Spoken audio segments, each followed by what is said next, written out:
gun out the backseat of the car. 16-year-old Charleston White took the stand and testified against his friend, Antoine Doolittle, who sat just a few feet from him and listened intently. He pulled it off, and the hammer back on the gun. And then what happened? He fired it. Doolittle is accused of gunning down 34-year-old Michael Levy of Irving.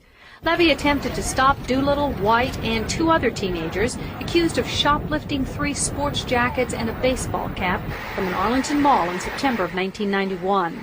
Witnesses say Levy pounded on their windshield until the teens threw the jackets out the car window.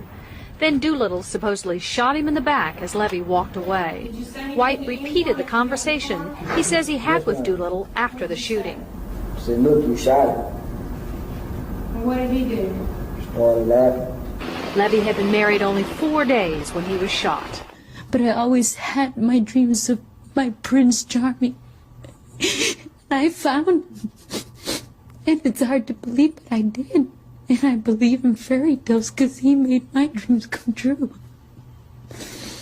And they took that away. White will be testifying against all 3 of his buddies in exchange for a maximum sentence of 12 years. A juvenile judge reduced the charge from capital murder to murder against Doolittle, so the teenager faces from 5 years to life in prison if he's found guilty. I handed him the gun. Yo, it's Big Ant, the spokesman, man. We back. Another edition of Urban Politicians TV. UPTV. Make sure you stay on your pivot at all times, man. Had to come tap in, and first and foremost, I do want to say condolences to the entire family of Michael Levy.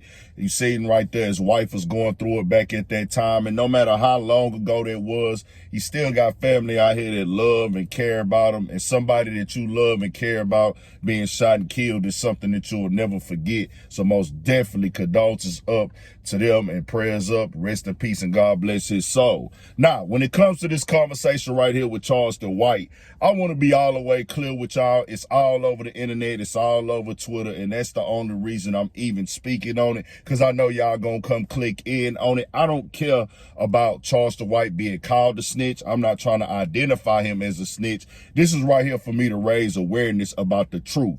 This is most definitely what happens, nigga, for niggas that go on robberies, that go commit crimes. There's normally going to be a nigga in the crew that's going to sell you out like Charleston White. That, as you heard right there, in exchange for a lesser sentence, meaning he's not doing that because it's the right thing to do at that time. That's who he was at 16, but this is who he displays as the type of person he is now. It's all about him. It's all for self, and he'll do what he got to do and play little motives and games. We done heard him mock this shooting before. We done heard him say, I didn't kill the dude before, but you the same dude that went on a crime with your friends. Now, he was 16 years old. He was young.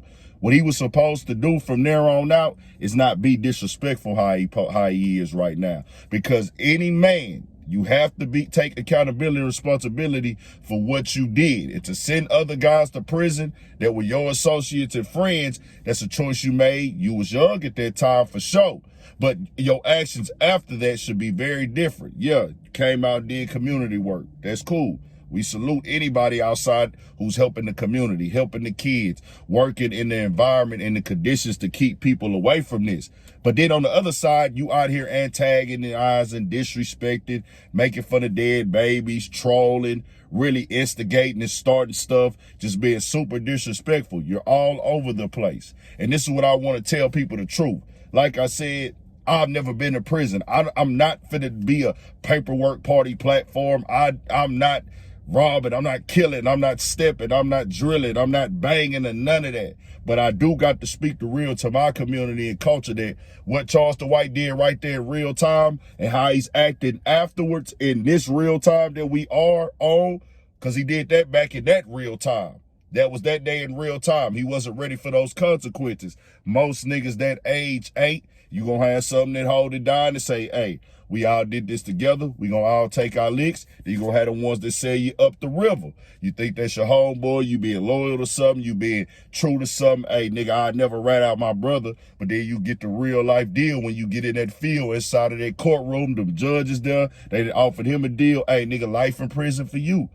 That's not right. That ain't solid. You supposed to do that as a man. That ain't about the streets. That ain't about no code. It's about, hey, I need to take responsibility for my actions. Let me not rat or snitch somebody else out to save myself and send them to prison. That is like crazy. But when you get out here afterwards, the way that you move, the way that you carry yourself, you should be moving in a certain manner of, I'm not finna get out here and antagonize people. I'm not finna get out here and tear people down.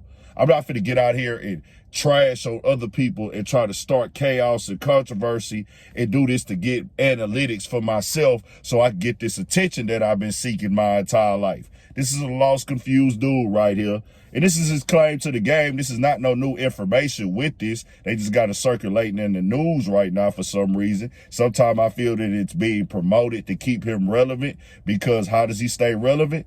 Not because of what the positivity he does, not because of him doing community work, as y'all say, y'all use that as a scapegoat. He stayed relevant off of how disrespectful and how much of a shock jock he can be. That's how he's rewarded. It's like I told y'all before. It's about how low he can go. It's not about, hey, let me go for the high. Let me get out here and push positivity. That don't move the needle for him. That's because that's not what he's known for. People are really watching him for the disrespect. This is his claim to fame, y'all. For y'all that didn't know, he started circulating around Texas blogs and media and on the internet, whatever, because he would say, hey, I'm gonna go snitch on these niggas on that block, or I'm gonna snitch on these gang members, those gang members, and then going at rappers. Going at the rappers made it stick.